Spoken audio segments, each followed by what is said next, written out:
Today, we have an increasingly unpopular, out-of-touch, narcissistic, mentally unstable president.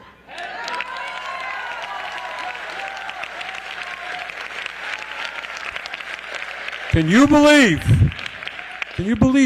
that somebody is making foreign policy decisions? He wants to take Greenland because he didn't get a prize.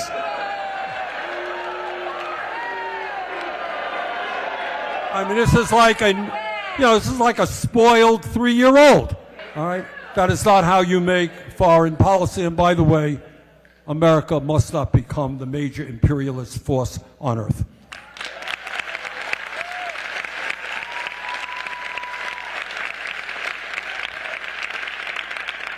So I think you got a president who is increasingly unpopular, and there are more and more Republicans who do not want to go down with a sinking ship.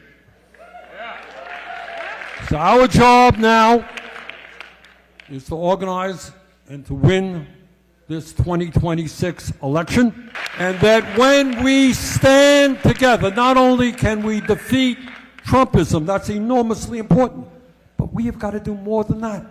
We have got to finally create the economy in this country that works for working people, not just the billionaire class. What a fantastic turnout. And Anna Lilly and I just said a few words to some 500 people outside. Another 100 people in a smaller auditorium. So thank you all very much for coming out. And let me thank Ana Lilia Mejia for her years of work in supporting the working class of this country. Ana Lilia was active in my presidential campaign. She is a great organizer. And in Washington right now, we don't just need Democrats, we need progressive Democrats who are prepared to stand up and fight.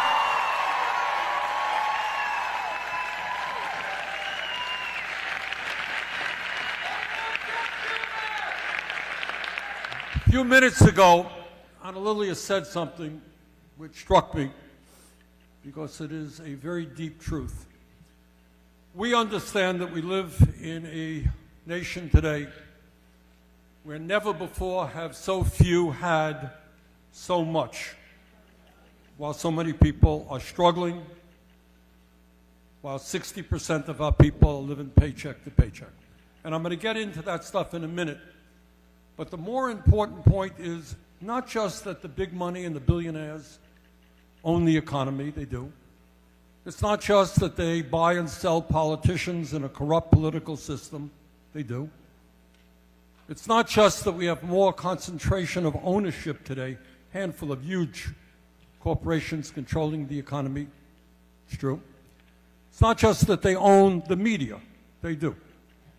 But what's even worse than all of that is what they do is create a culture which says we, the oligarchs, the richest people in the world, we've got all of the power. We can do anything we want, and you are powerless. And what we are here tonight to tell them is go to hell.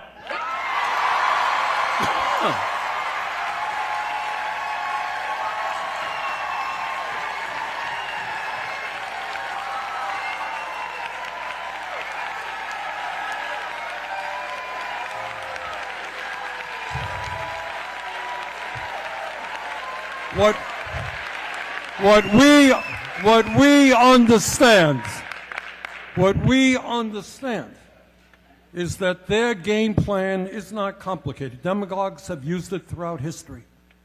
They try to divide up the people. You're black, and you're white, and you're Latino, and you're Asian, and you're gay, and you're straight, and you're this, and you're that. That's how they succeed. They divide us up. And we understand We're not going to fall for that crap anymore.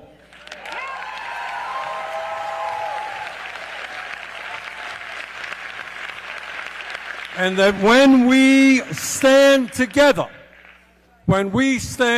not only will we defeat Trumpism, we're going to create the kind of nation and government that the American people deserve.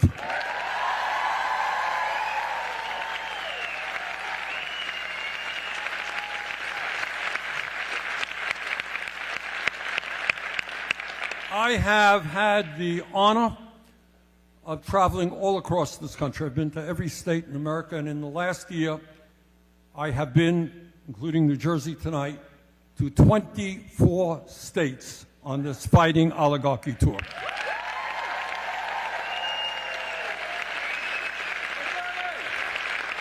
And we have spoken to over 300,000 Americans in blue states, in red states, and in purple states.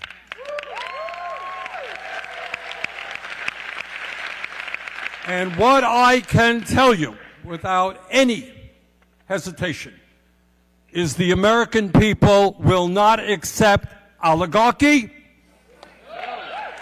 will not accept authoritarianism,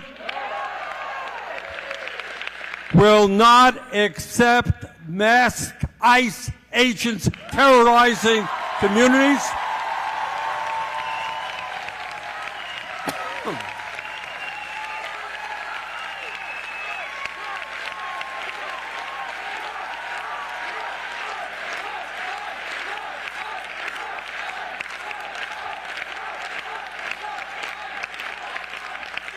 And will not accept an economy in which the rich get richer while 60% of our people live paycheck to paycheck.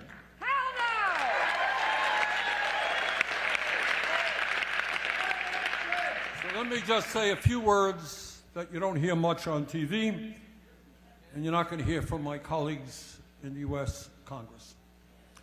Number one, you have more income and wealth inequality right now than has ever existed in the history of America.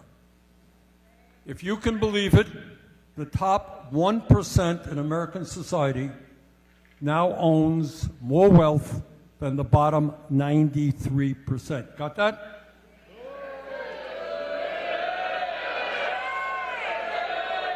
One man, Mr. Musk,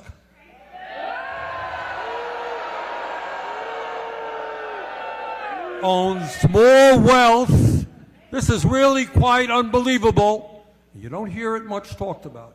One guy owns more wealth than the bottom 52% of American households. One guy.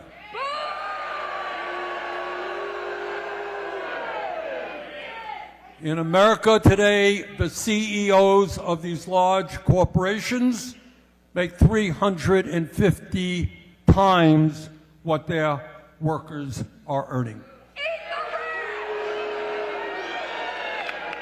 So you got a moment in history where the people on top, the multi-billionaire class, has never ever had it so good. And then you got not only income and wealth disparity, you got concentration of ownership. You know what I'm talking about? Yeah. And that is, you got a handful of giant corporations in every sector of our economy who control the prices that you pay, control what happens to workers. So more concentration of ownership than we have ever seen. Today you have more concentration of ownership in the media. And I want you to hear this. We don't talk about it too much. But 6 major media conglomerates own and control what 90% of the American people see, hear, and read. Mr. Musk, the wealthiest man on earth, owns X. Larry Ellison, the second wealthiest man on earth, just purchased Paramount, which owns CBS. Jeff Bezos, the 4th wealthiest person on earth, owns the Washington Post and Twitch. And Mark Zuckerberg, the second wealthiest man, owns Meta, which controls Instagram, Facebook, and WhatsApp. Rupert Murdoch. You all know Rupert Murdoch? He's another multi-billionaire, right-wing billionaire, who owns Fox. He owns the Wall Street Journal, the New York Post, and publications all over the world. So these guys, more income and wealth inequality, more concentration of ownership and control over the media, what you see, hear, and read. But that ain't enough for them. They don't only want to control the economy, they also want to control our political system.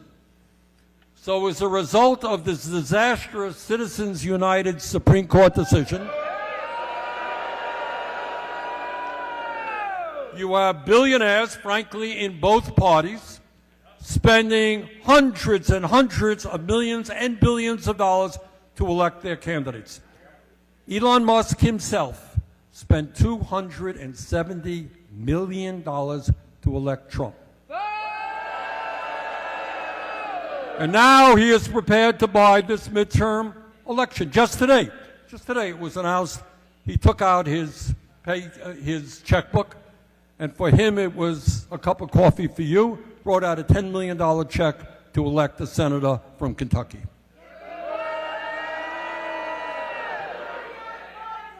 So that is what's going on. People on top, unlimited wealth, unlimited power, and they want more and more. That's one reality.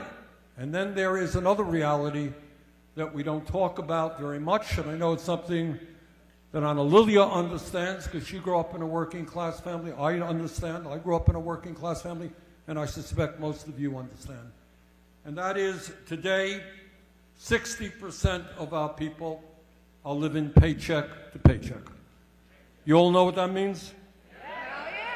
It means you work hard and at the end of the week you got nothing left over. It means that you stay up nights, if you're a mom, worrying how you're going to pay the rent so you don't get evicted when the landlord just raised the rents by 20%. You worry about what happens when your car breaks down if you can't get to work. And if you can't get to work, you don't have any income. If you don't have any income, your family is going to be in severe crisis. You worry about what happens when your mom gets sick and can't afford the prescription drugs she needs. You worry about how you're going to pay for childcare when you need that childcare in order to get to work. You worry if you're 50 or 55, what happens when you're no longer working, when you got nothing in the bank and you are facing retirement. That's right. And what all of that is about is that the working class of this country today is living under incredible stress. Yeah.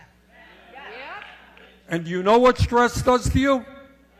It kills you. Now, it is bad enough that in the richest country on earth, our life expectancy, how long we live, is 4 years lower than most other wealthy nations. That's pretty bad. But you know what is even more obscene? And that is that working class people die 7 years earlier than wealthy people. It is. In other words, economic stress, being poor, being in the working class, in many ways, is a life sentence. All right? It's a death sentence, I should say. I remember a couple of years ago, I did a hearing in D.C. We had a number of doctors there, and they talked about the physiology of poverty. You know what that means? Yes. What does that mean? Tell me what it means. What? Right.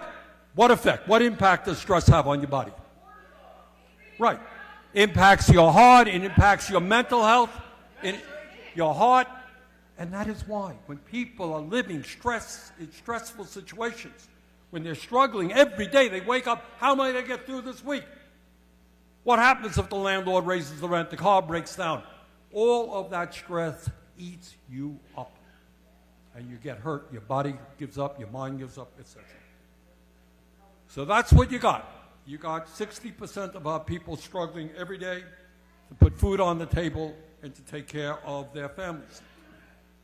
You are living in the wealthiest nation in the history of the world, and yet you're living in the only major country on earth that does not guarantee health care to every man, woman, and child as a human right.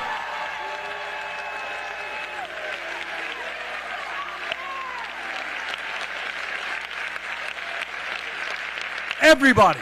I've been all over this country, and you talk to conservatives, progressives, independents.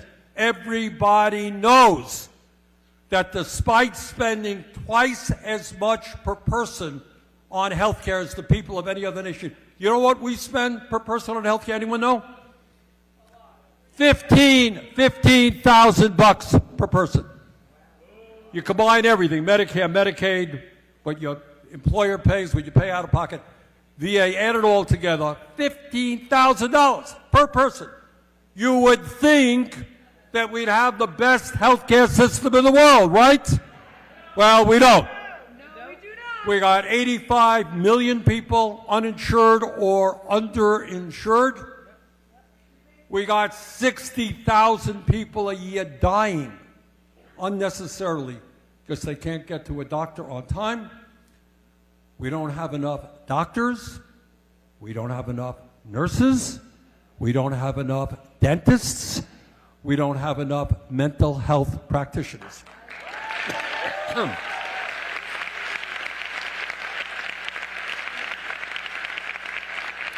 In the wealthiest nation on earth. So tonight we say very loudly and clearly that, of course, we're going to work overtime to stop Trump's effort to throw 15 million people off of Medicaid. Yup.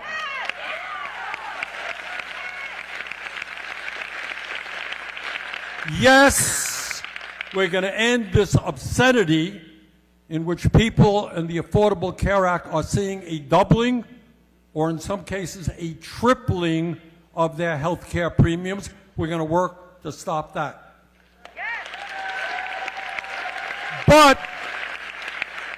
But, brothers and sisters, we have got to do more than that.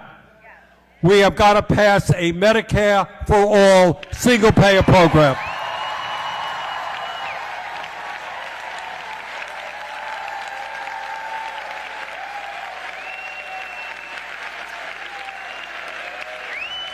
It's not burning. And again, some of our opponents will, well, this is a far-left idea. Sure. And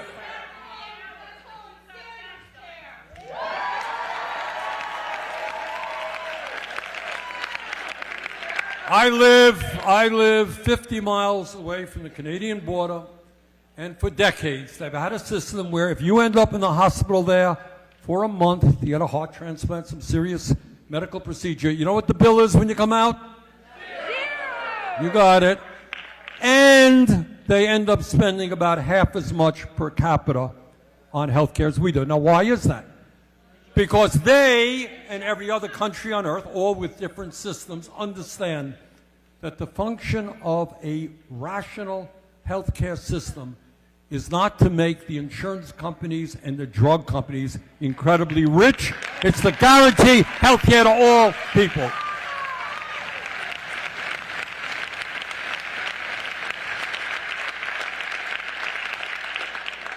We live in a very competitive global economy. And if this country is going to succeed, it's not just that we have more nuclear weapons than other countries. It's that we have the best educated workforce on earth.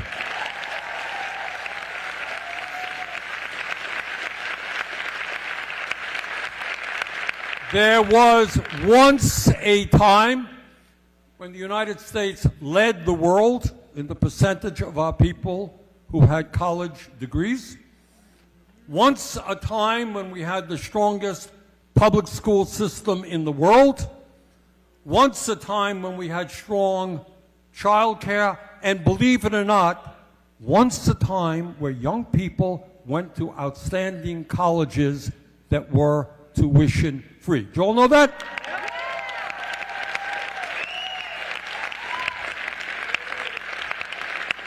And our job is to make it clear that just like healthcare, education from childcare to graduate school to trade school is a human right.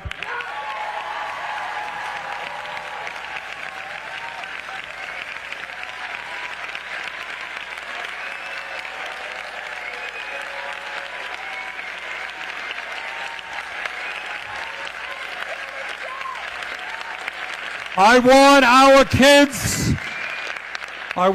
kids to have the best education in the world. I want them to be intellectually challenged. I want the best and the brightest, including many in this room, to become teachers because we desperately need good teachers. And we've got to recognize the importance of educators and pay them the salaries that they are deserving.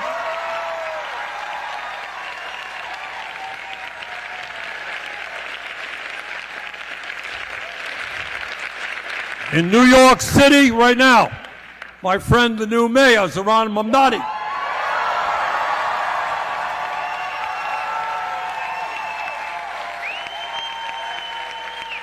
is moving to make childcare universal and free.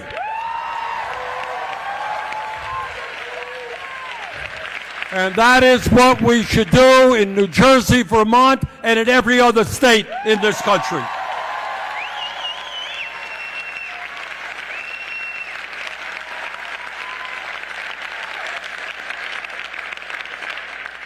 Today in America, we have a massive housing crisis. Today, 20 million households, if you can believe this, are spending 50% or more of their limited incomes on housing. Does that ring a bell? Yes. You know, I grew up in a rent-controlled apartment in Brooklyn, New York. Well, and you know, our family never had any money, but I did some calculations. You know, did some memories of what my dad made. And it turns out that back in the day, we were able to survive as a family, not with any money, but we made it. We paid 18% of my dad's income for housing. 18%. You know anybody in this world who's paid 18%? All right. And one of the reasons that the working class is struggling today is A, wages have not kept up with inflation, right? Costs of health care soaring, housing soaring, education costs soaring, food soaring. So to the young people who I hear, let me tell you something. Believe it or not, there was once a time in our lifetimes where one person in a family, working class family, could work 40 hours a week and pay the bills.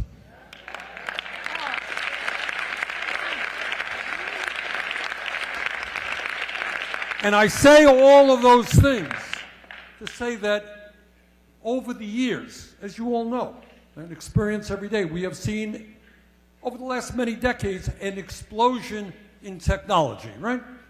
We got a situation today where virtually every worker in America is far more productive than people who were doing similar type work 50 years ago. Now you would think, common sense would suggest that I am a worker and I'm producing more, I'm going to be earning more, right?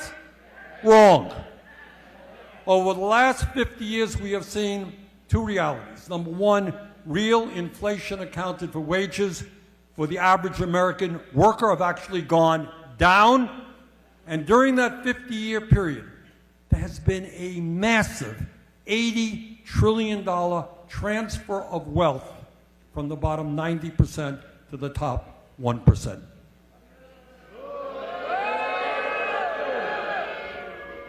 So what we have got to do, in my view, is instead of spending $1 trillion a year on the military, instead of spending tens of billions of dollars on ICE, we got to start building low-income and affordable housing.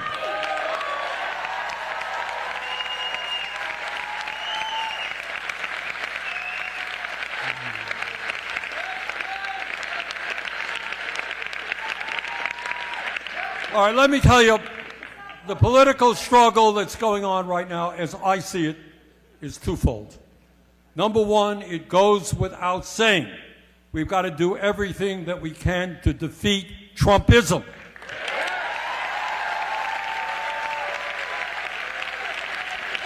In all of its ugly manifestations. And number two, what we've got to do is not only defeat Republicans, it's not good enough to elect establishment Democrats.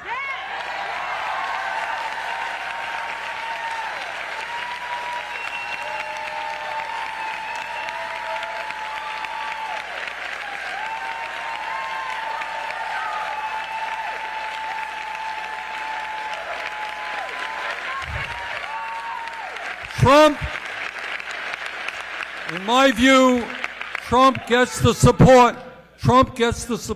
of many working class people, not because they want to see the billionaire class get $1 trillion in tax breaks, not because they want to see 15 million people thrown off of Medicaid. He gets the support of working people because the Democrats have not provided the kind of alternative that the American people want.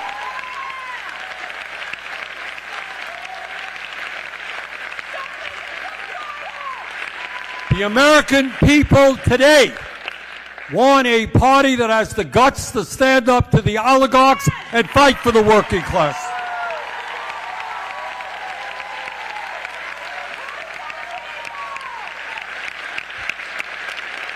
They understand that when the richest people in this country have never ever had it so good, the time is long overdue for the billionaires to start paying their fair share of taxes.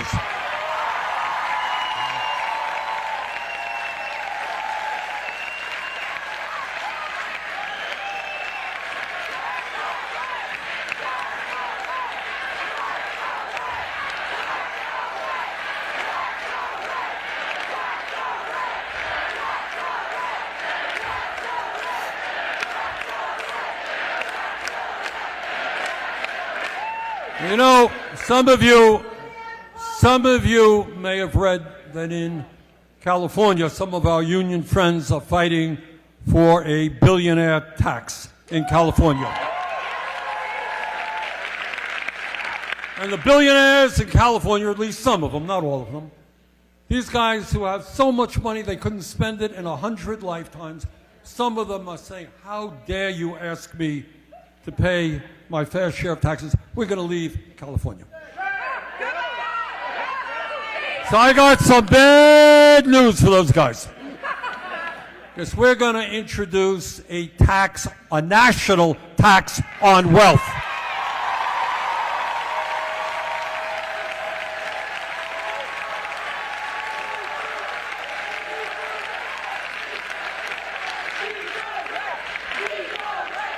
And maybe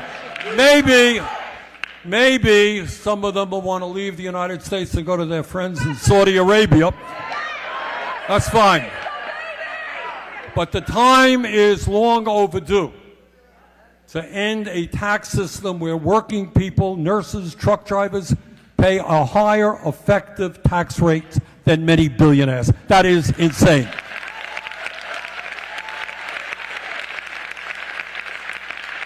I want to say a word about an issue that I have become increasingly concerned about on top of everything else that we are dealing with here, and that is artificial intelligence and robotics. Now, the first point to understand is, can AI and robotics do some good things? The answer is yes. AI can make medical diagnoses, help us develop new prescription drugs, etc., etc. So there's some good things there, but I want you all to appreciate a couple of realities. Number one, the people who are investing hundreds and hundreds of billions of dollars in AI and robotics are in fact the wealthiest people on earth. I'm talking about people like Musk, Ellison, Bezos, Altman, Thiel.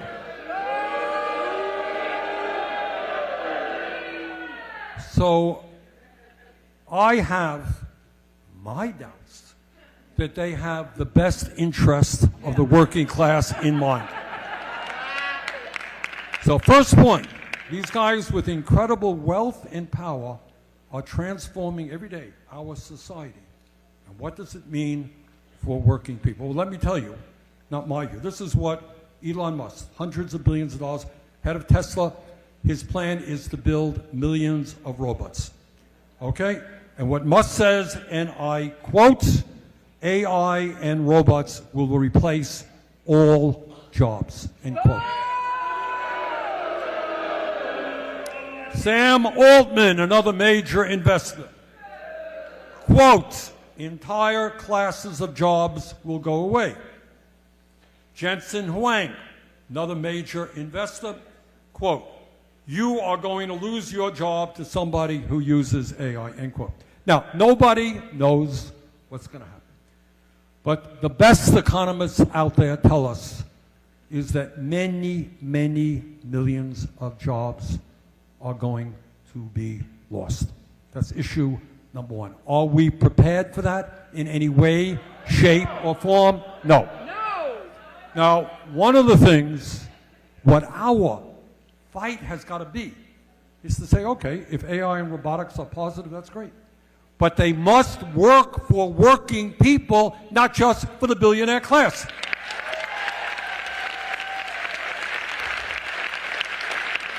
So what does that mean?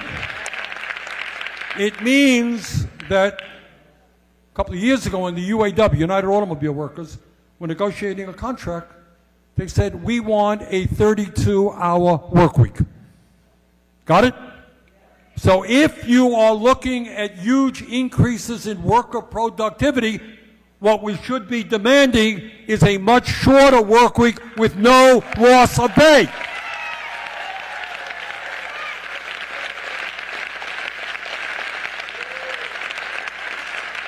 And the other thing we have got to worry about is the impact of AI on the mental health of this country, and I'm not joking about that. And I want you to think about this.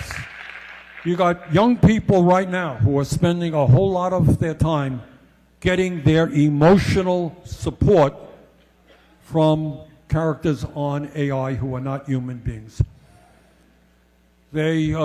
Somebody in Washington, one in the Trump administration, was boasting how in Alabama, where they have very poor rural health, they're now using robots to work with pregnant women.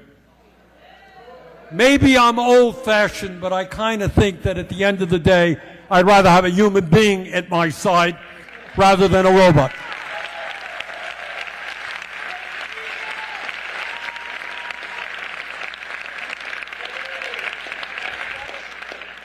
So brothers and sisters, bottom line is you are living in the wealthiest country in the history of the world. But ordinary people in no way are seeing that wealth. It's going virtually all of it to the people on top. So we have got a lot of work on top of us. But as Anna Lilia was saying earlier, this is a very, very difficult moment in American history. You all know that, and I would not tell you otherwise.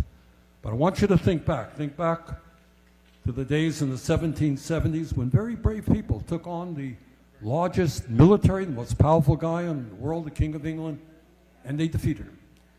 Think about the 1860s when people all over this country stood up and said, no more slavery in America.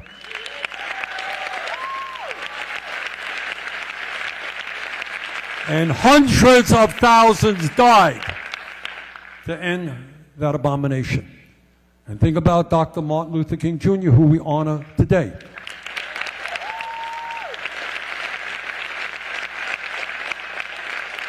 who put his life on the line to stand up for racial and economic justice. And think back to the year 1941, when the United States was attacked, and we had to stand alone, virtually taking on Nazism and fascism, and we did. So,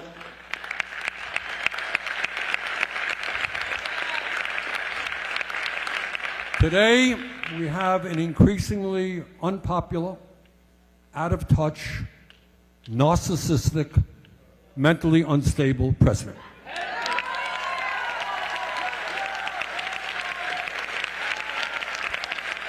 Can you believe that somebody is making foreign policy decisions? He wants to take Greenland because he didn't get a prize.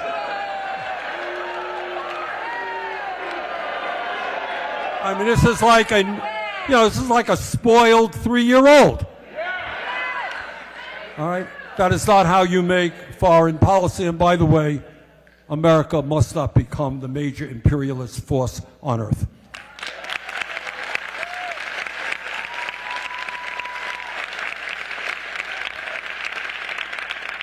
So I think you got a president who is increasingly unpopular, and there are more and more Republicans who do not want to go down with a sinking ship.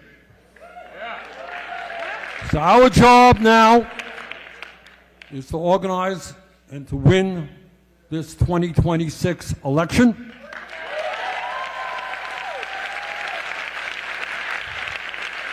Our job is to support our brothers and sisters in Minneapolis and every other city in America that is occupied.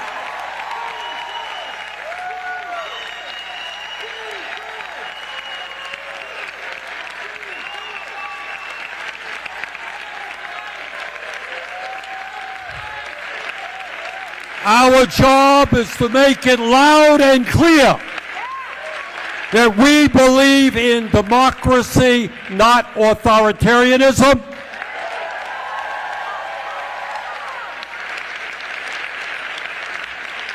And that when we stand together, not only can we defeat Trumpism, that's enormously important, but we have got to do more than that. We have got to finally create the economy in this country that works for working people, not just the billionaire class.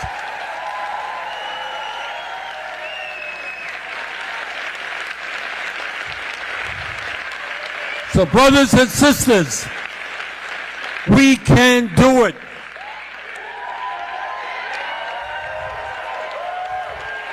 They got the wealth, the oligarchs and Trump and his friends, unlimited wealth.